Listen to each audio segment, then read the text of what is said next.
సంజయ్ న్యూస్కి స్వాగతం. ఈరోజు మనము ఎంఈఎఫ్ రంగారెడ్డి జిల్లా అధ్యక్షులైనటువంటి శ్రీ కుంటి మల్లేష్ గారితో మాట్లాడుతున్నాం.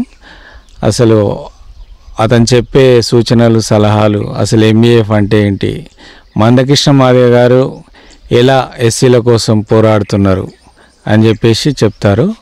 నమస్తే అండి, నేను మీ కుంటి మల్లేష్ మాదిగ, రంగారెడ్డి జిల్లా మాదిగ ఉద్యోగుల సంఘం అధ్యక్షుడిని. ముందుగా సంజయ్ న్యూస్ వారికి నమస్కారం. నేను మాదిగ ఉద్యోగుల సంఘం రంగారెడ్డి జిల్లా అధ్యక్షుని. ఎంఈఎఫ్ అంటే మాదిగ ఎంప్లాయీస్ ఫెడరేషన్. నాకు కృష్ణ మాదిగతోటి పనిచేయాలి, మాదిగ ఉద్యోగుల తరపున పోరాటం చేయాలి.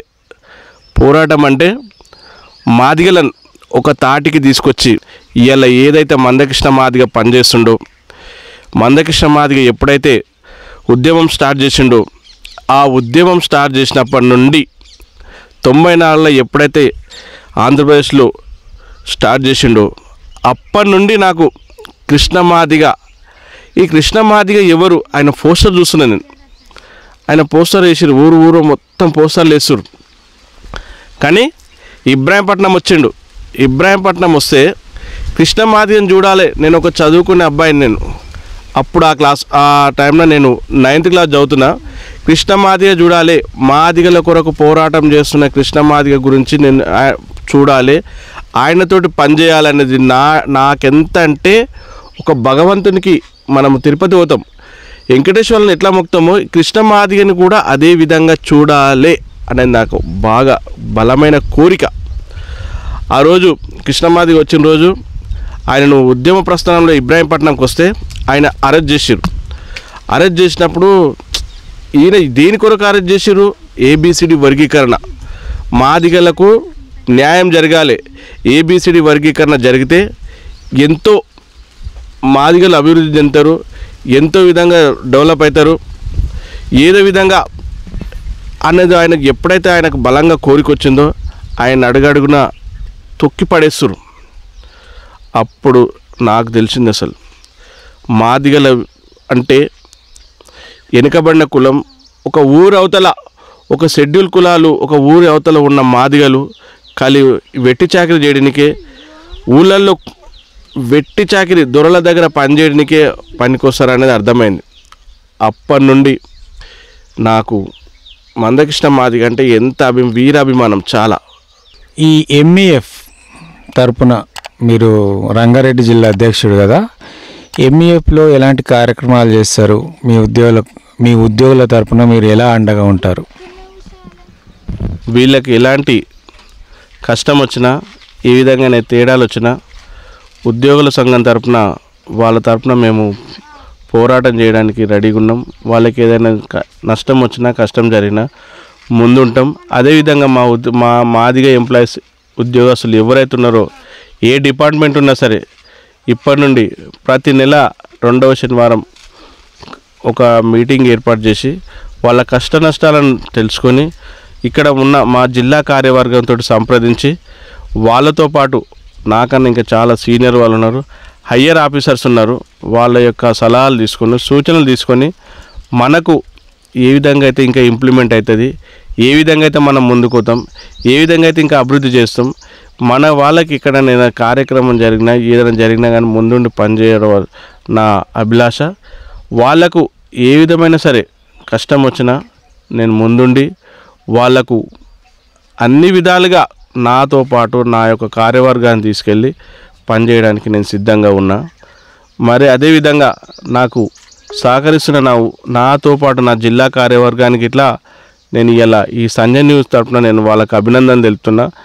రాష్ట్ర కార్యవర్గానికి ఇట్లా మా రాష్ట్ర నాయకుడు మంద దేవేంద్ర ప్రసాద్ గారికి ఇట్లా ఈ సంజయ్ న్యూస్ తరఫున నేను నమస్కారాలు తెలియజేస్తూ, ఆయన చెప్పిన సూచనల ప్రకారం వాళ్ళు ఏ విధంగా అయితే సూచనలు ఇస్తారో దానికి అనుగుణంగా పనిచేసి, నా యొక్క సీనియర్ల సలహా తీసుకొని ఈ రంగారెడ్డి జిల్లా మాదిగ ఉద్యోగస్తులను ఇంకా అత్యున్నత స్థానాన్ని తీసుకోవడానికి నేను ప్రయత్నం చేస్తానని మీతో తెలియజేస్తున్నాను.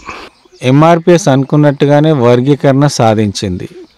ఓకే, ఇది బిల్లు కూడా పాస్ అయిపోయింది, ఆల్మోస్ట్ అయింది, కొద్ది ఎక్కువో తక్కువో అది ఫలించింది. బట్ నా క్వశ్చన్ ఏంటంటే, మీరు ఎంఆర్పిఎస్ అంటే మాదిగల తరపున పోరాడిరు, మరి మీరు అగ్రకులాలు అయినటువంటి ఓసీలు కావచ్చు, బీసీలు కావచ్చు, ఇంకా వేరే కులాల వాళ్ళకు మీరు వ్యతిరేకమా? అగ్రకులాలకు కానీ ఇతర క్యాస్ట్ కానీ ఎవరికి వ్యతిరేకం కాదు. అన్ని కులాలు మానవులంతా ఒకటే. నేనొకటి, మీరొకటి, మాదిగల జాతి ఒకటి, ఇతర కులాల జాతి ఒకటి కాదు. మాదిగని కోసినా రక్తమే వస్తుంది, ఇతర కులాలను కోసినా రక్తమే వస్తుంది. ఏ కులానికి వ్యతిరేకంగా లేకుండా మాకు జరిగిన న్యాయం, మాకు దక్కవలసిన వాటా మాకు కావాలనే పోరాడిన తప్ప వేరొక ఇంకా ఏదైనా సరే మాతో పాటు ఉన్న మా తోడు వేరే వాళ్ళ కులాలైనా అగ్ర కులాలైనా ఇంకా మిగతా ఫర్దర్ ఎవరైనా సరే మీకు ఎలాంటి వ్యతిరేకం కాదు. వాళ్ళ తరపున ఉన్నా కానీ వాళ్ళకు సంబంధించిన సమస్యలపైన పోరాడడానికి ఇట్లా మేము సిద్ధంగానే ఉన్నాం. అలాంటి ఎక్కడ మా కృష్ణమాది గారు ఎక్కడ అన్యాయం జరిగినా అక్కడ ఎలాంటి పోరాటం చేయడానికైనా మా నాయకుడు సిద్ధంగా ఉండు. మేము అగ్రకులాలకు కానీ మా యొక్క మిత్ర కులాలకు కానీ మా తరపున ఉన్న ఇంకా వేరే కులాలకు కానీ మేము వ్యతిరేకం కాదు. కానీ మా వర్గీకరణ ఎవరైతే అడ్డుకుంటారో మా వర్గీకరణ జరగడం వాళ్ళ మీదనే మా పోరాటం తప్పితే కానీ ఇంకా వేరే వాళ్ళకి కూడా ఎలాంటి సంబంధం లేకుండా వాళ్ళతో పాటు సమన్వయంగా వాళ్ళతో పాటు మేము కలిసి ఉండడానికి వాళ్ళతో పాటు మేము ఏదైనా పని చేయడానికి రెడీగా ఉన్నాం. ఎట్టి పరిస్థితుల్లో అగ్రకులాలకు కానీ ఇతర కులాలకు కానీ మేము వ్యతిరేకం కాదని నేను తెలియజేస్తున్నా. ఓకే మల్లేష్ గారు, ఎంఆర్పిఎస్ అనే ఉద్యమం 100కు 100% సఫలమైందని మీరు భావిస్తున్నారా? ఇది చరిత్రలోనే ఒక పేరు. అంటే మనకు స్వాతంత్ర ఉద్యమం ఎంత పోరాటం జరిగిందో అంత పోరాటం జరిగినది ఒక ఎంఆర్పిఎస్ ఉద్యమం. 30 సంవత్సరాలు మా కృష్ణమాదిగ గారు అల్పెరుగని పోరాటం చేసిండు. ఎన్ని అవమానాలు తట్టుకుండు, ఎన్ని ఎదురు దెబ్బలు తిన్నాడు. కొల్లాపూర్లో కృష్ణమాదిగపై దాడి జరిగింది ఒక సందర్భంలో. ఈరోజు కృష్ణమాదిగ ఈ ఎంఆర్పిఎస్ ఉద్యమాన్ని ఒక వైట్ పేపర్ ఎంత క్లీన్గా ఉంటే అంత క్లీన్గా ఉద్యమం జరిపిండు. కాకపోతే ఈ ఉద్యమంలో వర్గీకరణ కోసం కొందరు అమరులు మరణించారు. వారి వల్ల ఇట్లా ఇలా ఉద్యమం ఉధృత స్థాయికి జరిగింది. 30 ఏళ్ళ పోరాటంలో కృష్ణన్న చేసింది అంత ఇంత కాదు.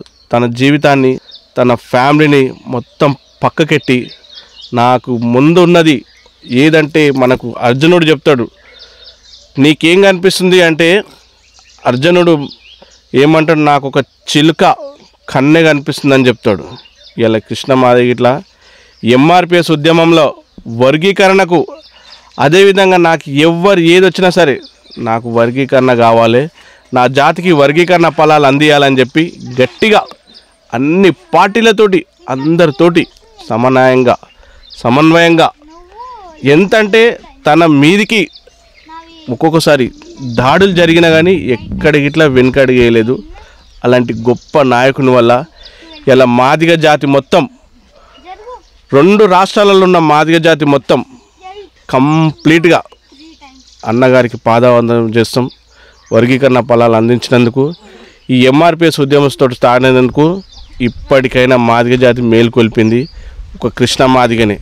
మందకృష్ణ మాదిగ గారితో మీకున్న అనుబంధం ఎలాంటిది? ఫాదర్ తోటి వచ్చింది అది. ఎట్లా అంటే ఈయన ఉద్యమం స్టార్ట్ చేసినప్పుడు మనకు ఒక వ్యక్తి, మన నాయకుడు ఒక ఆయన మనకు న్యాయం చేయడానికి వస్తుండు. మందకృష్ణ మాదిగ అని చెప్పి మా ఇంటికాడ మీటింగ్ పెట్టి కృష్ణమాదిగ ఇట్లా ఉద్యమం స్టార్ట్ చేసిండు, మనం ఇట్లా ఆయనకు సపోర్ట్ చేయాలని చెప్పిండు. ఇది ఏ ఇయర్లో జరిగింది? ఇది దాదాపు 94 ఆయన ఉద్యమం స్టార్ట్ అయింది. 95లో నాకు మా ఇంటికాడ మీటింగ్ పెట్టి చెప్తున్నారు అనమాట, కృష్ణమాదిగ వస్తుండు. అప్పుడు ఆయనతో పాటు ఇంకో లేడీ జీవమాదిగ అని ఇట్లా ఉండే, వాళ్ళు మా ఇంటికాడ వచ్చి నైట్లో వచ్చి భోజనాలు చేసుకుని వెళ్ళారు. అట్ల సందర్భంలో ఈ కృష్ణమాదిగతోటి పనిచేయాలి, ఈయనతోటి ఉద్యమంలో పనిచేయాలి, ఈయన చూడాలన్నది అభిలాష నాకు ఎక్కువ. అదేవిధంగా ఈయన ఎప్పుడైతే ఏబిసిడి ఈయన ఎందుకు పోరాటం చేస్తుందంటే మాదిగలకు ఏబిసిడి వర్గీకరణ జరగాలి, ఏబిసిడి వర్గీకరణ జరిగితే మనకు వచ్చే ఉద్యోగాలు మనకు ఉంటాయని చెప్పి పోరాటం చేస్తుండు. ఏబిసిడి వర్గీకరణ గురించి పోరాటం చేస్తుండని ఆ రోజు నాకు గుర్తయింది.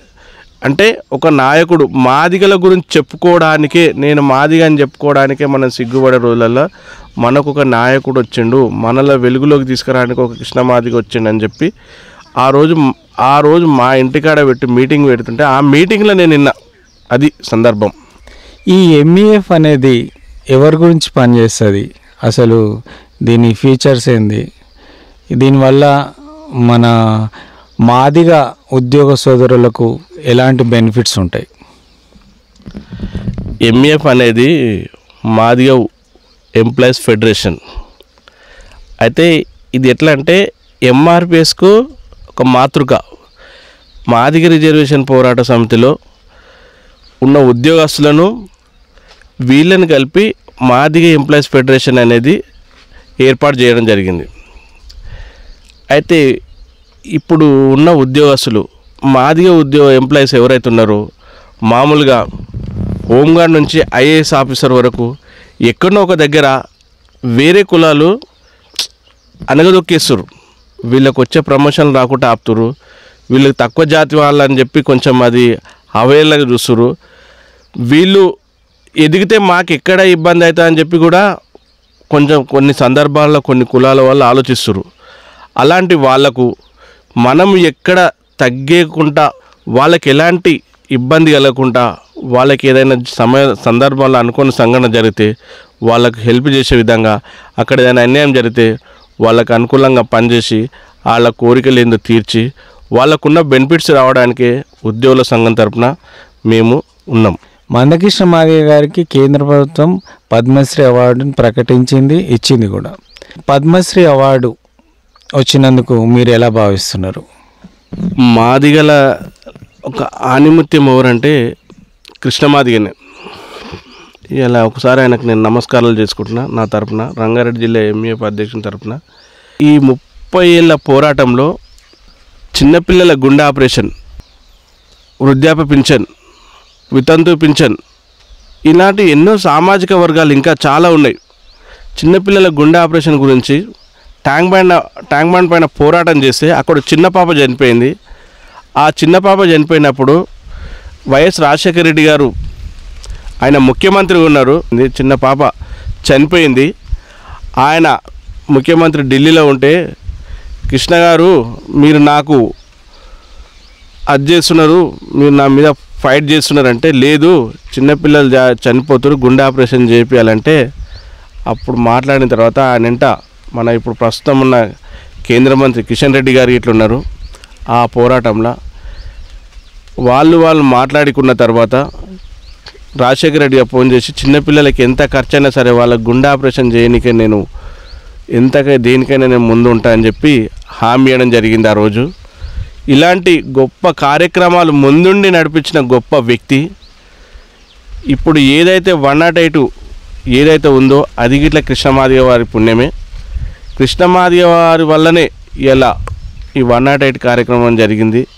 వృద్ధాప్య పింఛను, వితంతు పింఛను, పేదలకు సామాజిక న్యాయం, పేదలకు ఎక్కడైతే అన్యాయం జరిగిందో దాని మీద పోరాటం చేసింది. కాబట్టి కేంద్ర ప్రభుత్వం ఈ అన్నగారి యొక్క ఫలితాన్ని గుర్తించి ఈరోజు మాదిగలకు ఒక ఆణిముత్యం పద్మశ్రీ అవార్డు ఇవ్వడానికి, పద్మశ్రీ అవార్డుతోటి సత్కరించి ఇలా ఎస్సీ వర్గీకరణ కూడా అనుకూలంగా తీర్పునిచ్చి ఇలా అన్నగారిని ఒక అత్యున్నతమైన పద్మశ్రీ అవార్డు ఇచ్చి గౌరవించింది.